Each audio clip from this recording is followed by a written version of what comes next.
हमारा एक सेगमेंट है जिसका नाम है पब्लिक सब जानती है। तो आए जानते हैं कि जिया से पब्लिक क्या जानना चाहती है। जी भाई, जिया से पब्लिक क्या जानना चाहती है?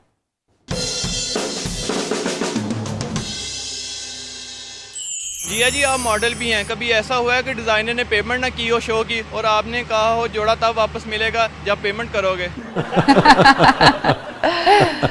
अच्छा, हाँ होता है, काम में तो ऐसा होता है। फिर कभी बहुत ज्यादा किसी से खटपट हो गई हो, अनबन हो गई हो?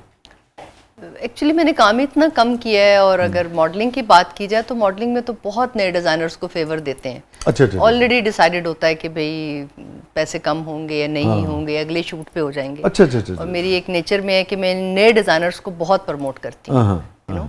तो बहुत दफा हुआ, अब नाम बताना बुरी बात है, यू नो, इस वक्त। हाँ, लेकिन हुआ कि कभी किसी ने बहुत ही तंग कर दिया आपको, कि आपको लगा कि नहीं भी ये तो बिल्कुल ही सर पे चढ़ा जा रहा है? फिर मेरा भाई फोटोग्राफर है। हाँ, वो पता है फोटोग्राफर कम और वो अपना थाई बॉक्सर जा रहा है। हाँ, तो वो खैर लड़ाई नहीं, फिर हम वहाँ पूरे कर लेते मैं नहीं कह रहा कि लड़ाई करते हैं, मगर बैरल देख के एक बार वो फिर मुन्ना जो है वो खुद ब खुद उनको हैंडल कर लेता है किसी न किसी एंगल से। एंड आई बिलीव कि कोई किसी का अगर हक मारता है तो उसके पता नहीं किस एंगल से निकल जाते हैं, और कुदरत आपको कहाँ कहाँ से नवाज देती है। आर्टिस्ट कहाँ है? मैंने इतना कोई टेंशन नहीं लिया इस बात का। ठीक है, मगर मुन्ना है ना? भाई है ना।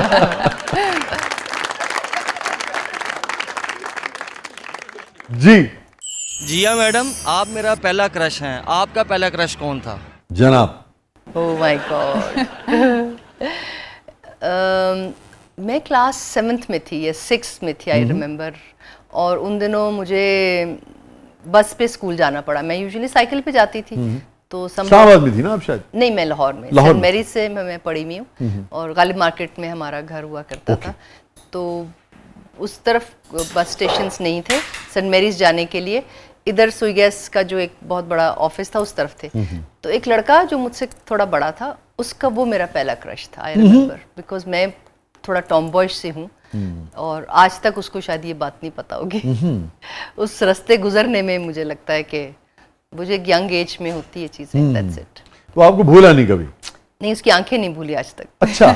somehow, because एक क्या वजह थी? बड़ी बड़ी थी, गहरी थी, कलर वो डिफरेंट ओवर एक्टिंग इतनी ज्यादा करता था, वो अब आके अच्छा, मुझे अच्छा, समझ आई। अच्छा अच्छा। हाँ, उस जमाने में कुछ चीजें अच्छी लगती हैं। हाँ, बहुत अब अच्छी बंदा लगती हंसता है कि यार है, और मुझे अब अच्छा मुझे लग हंसी रहा आती है अपने आप पे कि मैं कितनी वो मासूमाना चीज थी, या क्या ऐसा था मेरे अंदर एक चीज के आज तक ना उसको पता है ना मैं एक्सप्लेन कर सकी इस बात को लेके। सो वो हर एक की जिंदगी में ये चीजें, कुछ लोगों को टीचरों से हो जाता है, you know, and all that. वो सब वो एक हार्मोन्स इतने डेवलप हो रहे होते हैं, और इतनी वो लाइफ डिफरेंट हो रही होती है कि वो फेस सब पे आता है। जी भाई।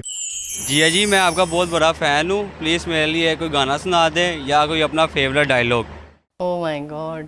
गाना और डायलॉग, मुझे तो वसी साहब के डायलॉग नहीं याद हुआ करते थे, और अभी भी मैं डायलॉग्स में तो बहुत बुरी हूँ। गाना क्या सुनाऊँ? मेरा मियाँ यहाँ पे होता तो वो बहुत अच्छा, मैं हमेशा उनको आगे कर देती हूँ। नेक्स्ट टाइम हम रिक्वेस्ट करेंगे आपको कि मियाँ साहब के साथ आएं। हाँ, उनको गाने याद भी रहते हैं। बूहे बारियां ते नाले कंधा टपके, बूहे बारियां ते नाले कंधा टपके, आवांगी हवा बनके, बूहे बारियां हाय बूहे बार। That's it.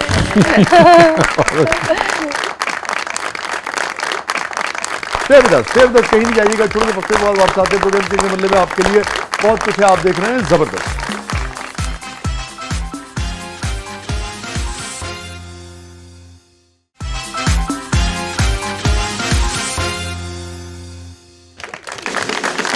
वेलकम बैक नाज़रीन, जबरदस्त में एक बार फिर खुशामदीद।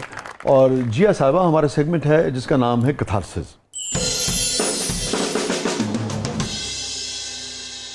एनी रिग्रेट इन लाइफ जिया? बहुत से और ऑन एंड ऑफ याद भी आते रहते हैं। और अभी जैसे मैंने शुरू में सारी डिस्कशन जो की है कि योग की तरफ जाना या स्पिरिचुअलिटी की तरफ जाना, उसका रीज़न भी यही था कि हम इंसान हैं और हमसे बहुत गलतियाँ होती हैं और हम एक्सेप्ट नहीं करते उन चीज़ों को। सो मेरी तो बहुत सारी यादें हैं, गलतियाँ हैं।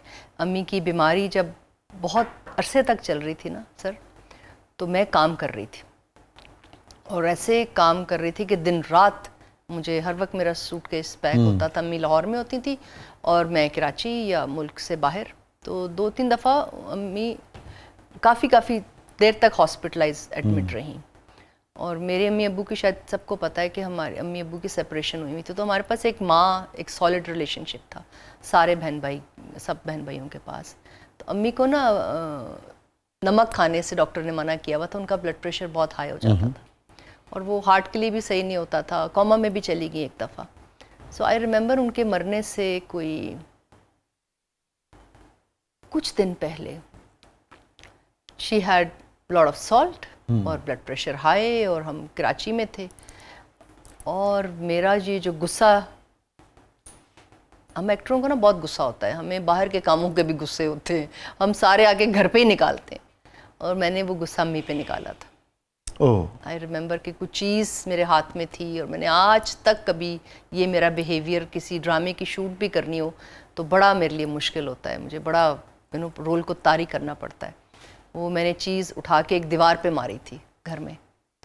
और उसके बाद जब उन्हीं दिनों में अम्मी की डेथ हुई ना, तो आप बिलीव करें कि मैं 3 दिन तक रोई नहीं थी, मैं सदमे में चली गई थी, इस खौफनाक सदमे में चली गई थी। शायद वो तकलीफ़ थी मेरे अंदर कि मैंने ऐसा बिहेवियर क्यों किया, कि जब पेरेंट्स हमें पाल रहे होते हैं और जब ये सब उस प्रोसेस से गुजर रहे होते हैं, वो शायद इस किस्म के बिहेवियर नहीं करते बच्चों के साथ। और उन्होंने तो 5 बच्चों को, हम लोगों को, मेरी माँ ने अकेले पाला है। तो वो मैं कभी भी अपने आप को माफ़ नहीं करती।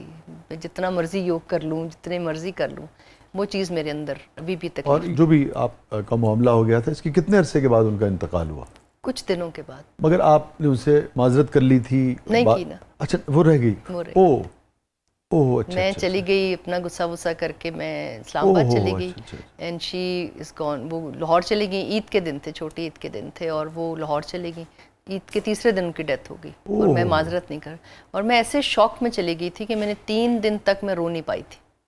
तो आपको लगा कि उस वाक़े का क्लोजर नहीं हुआ? नहीं हुआ उसकी वजह से उन अम्मी की कब्र पे जाना मेरे लिए मुश्किल हो गया। अम्मी की बहुत सारे ऐसे, बहुत मैं तकलीफ़ में रही थी, मैं बहुत बीमार हो गई थी।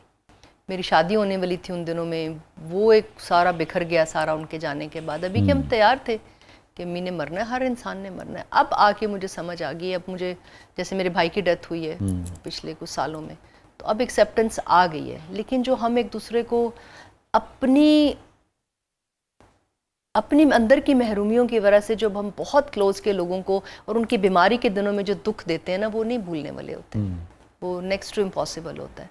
तो हालांकि हम सबको ये बात समझनी चाहिए, और हम सभी पूरी तरह से नहीं समझ पाते, कोई कम, कोई ज़्यादा, कोई बिल्कुल नहीं, कि जो भी हमारे इर्द गिर्द जब बीमारी से कोई हमारा साथी, दोस्त, फैमिली वाला लड़ रहा होता है, उसमें एक चिड़चिड़ापन थोड़ा सा होता है, तो हमें उसको टॉलरेट करना है। जो आपने बात की बचपने की, जिया, आप देखिए कि दीन की तालीमात क्या हैं, ख़ास तौर पे बुज़ुर्गों के हवाले से, वो सेहतमंद भी हों तब भी, कि इनके साथ ऐसे ही नरमी और शफ़क़त के साथ पेश आओ जैसे बचपन में इन्होंने तुम्हें नरमी और शफ़क़त से। इसलिए तो मैं मेंटल और फिज़िकल हेल्थ का हर एज ग्रुप में इतना ज़्यादा प्रचार करती हूँ कि आप अगर जब तक खुद सेहतमंद नहीं होंगे ना, ताकतवर नहीं होंगे, तो आप किसी को कुछ नहीं दे सकते। आप अपने आप को तो क्या देंगे, आप किसी को कुछ नहीं दे सकते। आप अपना हर रिश्ता ख़राब कर आप अपना हर रिश्ता ख़राब कर लेते हैं।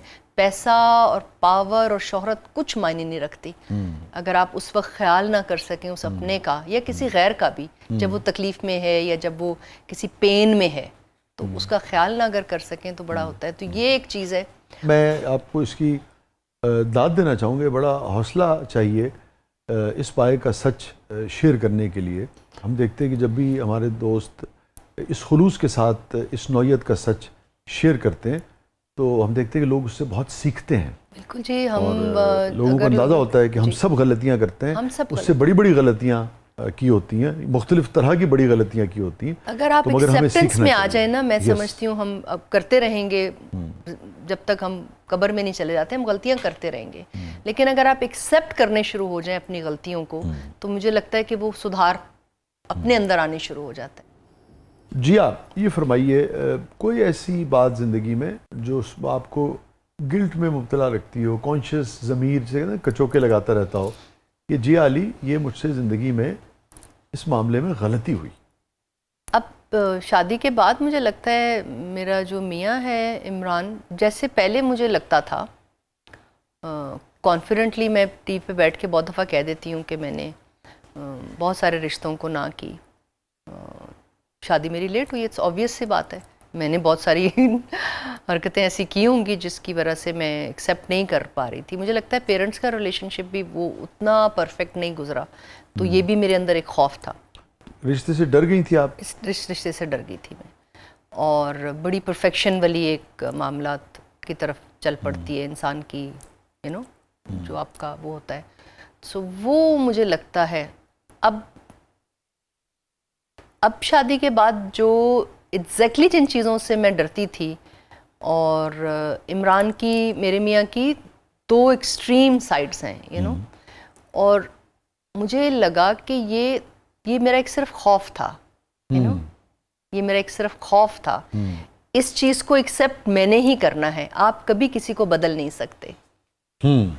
आप कभी भी किसी इंसान को जो आप बदलने की कोशिश करते हो, चाहे वो मर्द औरत को करे या औरत मर्द को करे, ये एक सबसे बड़ी बेवकूफ़ी होती है। आपको चीज़ों को एज इट इज़ एक्सेप्ट करना होता है किसी भी रिलेशनशिप में, यू नो। सो ये अब आके मुझे होता है कि चलो देर आए दुरुस्त आए, एक बहुत बेहतरीन खाविंद है मेरे पास, मेरे दोस्तों की तरह, जो जिनको प्यार से मैं समझती हूँ कि आप कोई भी बात कह दो, एंड he understood that। मगर इस रिलेशनशिप में जिया अली की रेड लाइन क्या है? अच्छा, ये रेड लाइन मैंने अब ख़त्म करनी है। करनी है? हाँ, करनी है। अच्छा, वो आज़ादी दे देनी है? हाँ। आप किसी को बांध के रखना या शर्तों पे रिलेशनशिप नहीं चलते, कभी भी नहीं चलते। उसमें तकलीफ आप ही को होती है एंड ऑफ द डे। जो आप जितना ज़्यादा एक्सेप्ट करेंगे किसी से, दूसरे से, वो कभी भी कंप्लीट नहीं होता, है ना। सो ये जो रेड लाइन हम खींचते हैं ना, ये बड़ी ख़तरनाक है। अगले के लिए नहीं होती, आपके अपने लिए होती है। आप तकलीफ़ में चले जाते हैं, क्योंकि वो परफेक्शन तो कभी भी नहीं आ सकती। सो ये आदत मैंने भी विद इन 2-3 वीक्स में, ये हमारे झगड़े होते, छोटे मोटे झगड़े होते, तो ये मैंने सीख लिया है, और सीखना, अब इस पे मैंने अमल करना शुरू किया। तो रेड लाइन मिटा रही हैं आजकल आप?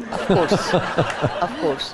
जिया अली साहबा की ज़िंदगी का इतनी अचीवमेंट्स हैं, मुख्तलिफ शोबों में आपने काम किया, हर शोबे में आपको बहुत सारे सुपर डुपर हिट्स मिले, कामयाबियाँ मिली, और मगर और भी बहुत कुछ होगा ज़िंदगी में, और भी बहुत शेड्स हैं ज़िंदगी के, और भी बहुत रिश्ते हैं, और भी बहुत अभी तो मुझे लगता पहलू हैं। ज़िंदगी शुरू हुई है। मुझे अब लगता है, आज आपसे बातचीत करने के बाद मुझे और कितनी क्लैरिटी आई है, और मुझे लगता है ज़िंदगी अब शुरू हुई है।